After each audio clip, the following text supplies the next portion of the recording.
With so many note-taking tools out there, it can be very overwhelming to know just where to start. In this video, I'm breaking down my 5 tips on how to take more effective notes. Let's go. Okay, so for tip number 1, it's picking the right canvas. Unless you have a strong preference, here's how I would generally break down when I would use paper versus digital notes. Paper is great for quick notes and for your on-the-fly type of thoughts and discussions. Typically, I use these during client on-sites, when traveling, or when I just don't have my laptop on me.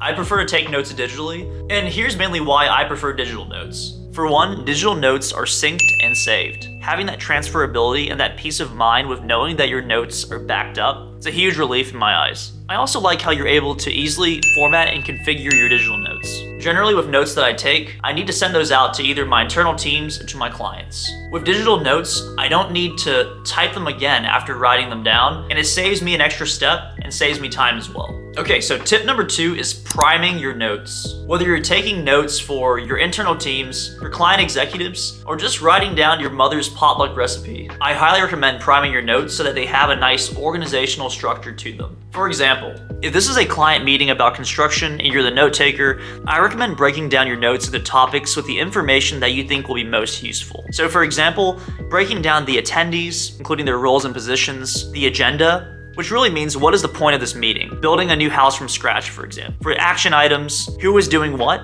and the next steps as well, as in what needs to get done in order to get to the finish line. Having primed notes can make sure that you stay on track with the right topics that you need to get through for that agenda. Okay, so tip 3 is strategic paraphrasing. Have you ever been in a meeting where it feels like there are just a million people speaking at the same time about a million different topics? Me too.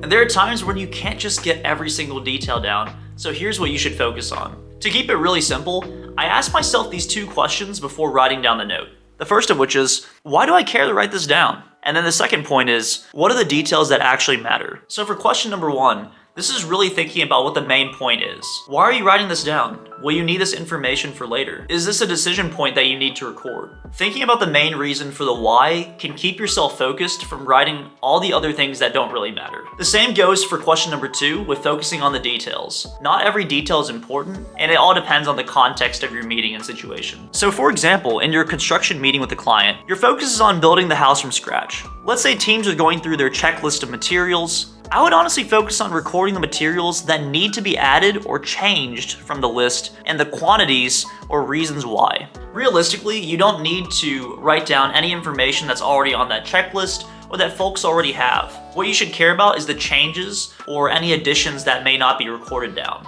Focus on the changes, getting those details down, and then consolidate that information later. Tip number 4 is clean up your notes. Realistically, after your notes have been taken, whether it's written or typed notes, you'll probably need to clean them up before storing them or sending them out to your teams. If you have the time, try to clean up your notes right after that meeting or by end of day when the notes are still fresh on your mind. Having that context in the back of your head really helps when you're consolidating and trying to keep those notes as concise as possible. If you make this a habit, you'll always have pristine notes, which will be your source of truth to refer back to.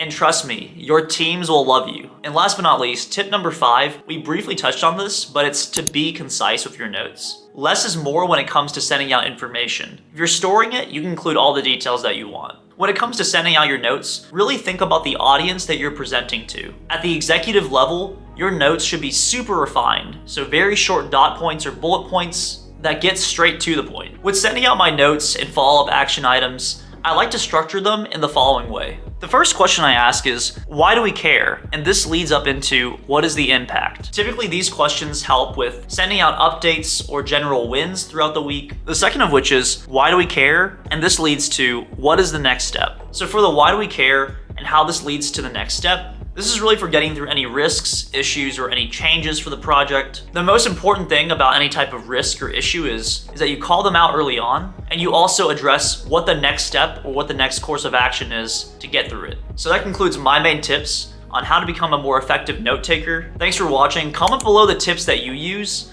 and if you have any questions. We'll see you all in the next video.